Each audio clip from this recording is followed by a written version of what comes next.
hadda waa leelayaa hoo maxay tahay dadkii ehelka waa iga warqabaan laakiin wax dhakhtarkeena ma arkin walaalahayga waxaan ka codsanaa inay gabadhayda asaan maxay tahay dhakhtarka u geysan lahaayeen garabkeeda galaan maxay tahay igu garab galaan saan dhakhtarka u geyn lahaa gabadhayda. hooyo hodan nuur maxamed ka sokow inuu geeriyooday saygeeda maxamed cabdulaahi oo ay keligeed u dhashay Nashaad haddana waxaa qalbigeeda gubaya xanuun haleelay gabadheedan yar.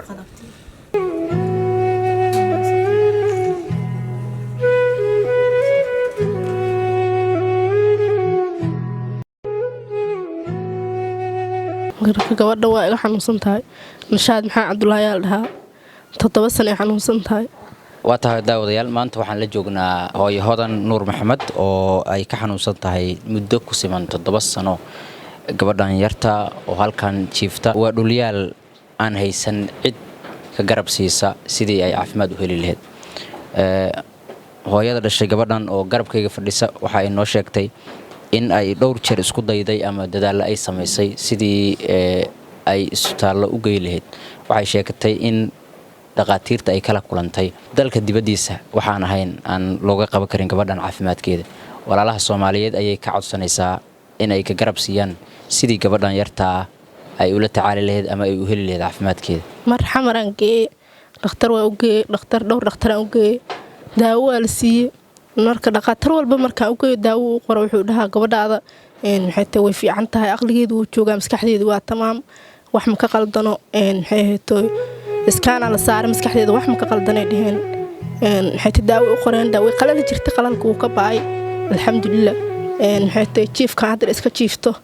laba iga haya marka dhakhtarka wuxuu ugu dhahay dhakhtarka u geeyay wuxuu dhahaa gabadha dalka dibadiisa la geeyo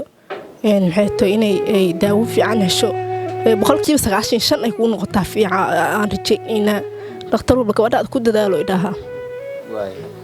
gabadhan way xanuunsan tahay 7 sano jirtaa maxay tahay agoon ay saa arkaysiin in xanuunsan tahay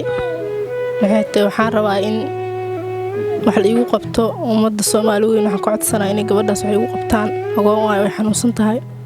qof macna aan la kaashanayo maxay tahay dhahay maanta dhahaa inta dhakhtarka geey ma jirto ayada maxay tahay istaa ana waa dadka labadii waarid bas uga ah in waxaan rabaa Soomaaliyeed ay wax igu qabato gabadha. hadda waa leelayaa hoo maxay tahay dadkii ehelka waa iga warqabaan laakiin wax dhakhtarkeena ma arkin. walaalaha muxsiniinta ah ee samaha jecel khayrka jecel ee ku daawanaya bal fariinta u dirin walaalahayga waxaan ka codsanaa